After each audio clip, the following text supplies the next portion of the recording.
Graça e paz, irmãos, graça e paz, irmãs. Chegamos a mais um Pequenos Textos, Grandes Verdades. E hoje eu gostaria de trazer para você uma frase que me inspirou e uma frase que também ela fala muito com a gente. Uma frase que foi dita por Jesus lá em Lucas 17:32, que diz o seguinte: Jesus estava falando com os discípulos a respeito da sua segunda vinda e ele fala para eles: lembrem-se da mulher de Ló. Quem foi a mulher de Ló e por que Jesus fala isso para os discípulos enquanto está falando da segunda vinda? Ló e sua esposa moravam, ali na região de Sodoma e Gomorra, uma cidade cujo pecado causou tamanha indignação em Deus que Deus decide destruir essas duas cidades.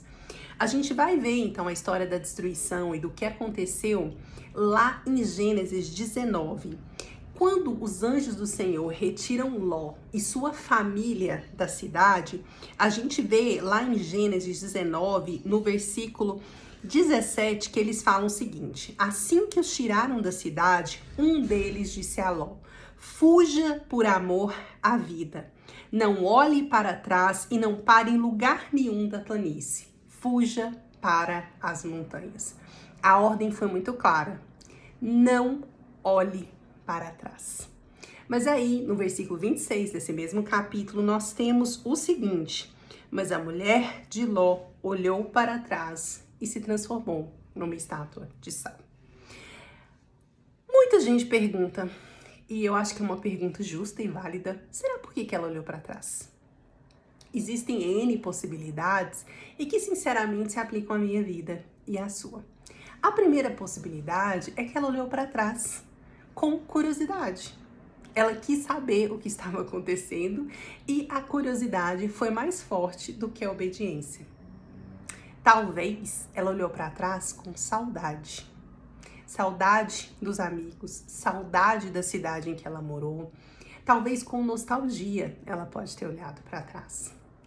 Mas o que importa nesse texto e o que importa na nossa reflexão é que foi dada uma ordem: não olhe para trás.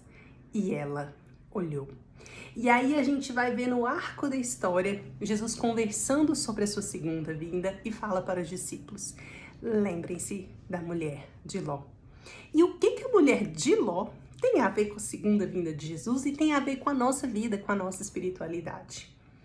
A mulher de Ló foi tirada de um lugar de pecado. Ela foi tirada de um lugar que estava para ser destruído.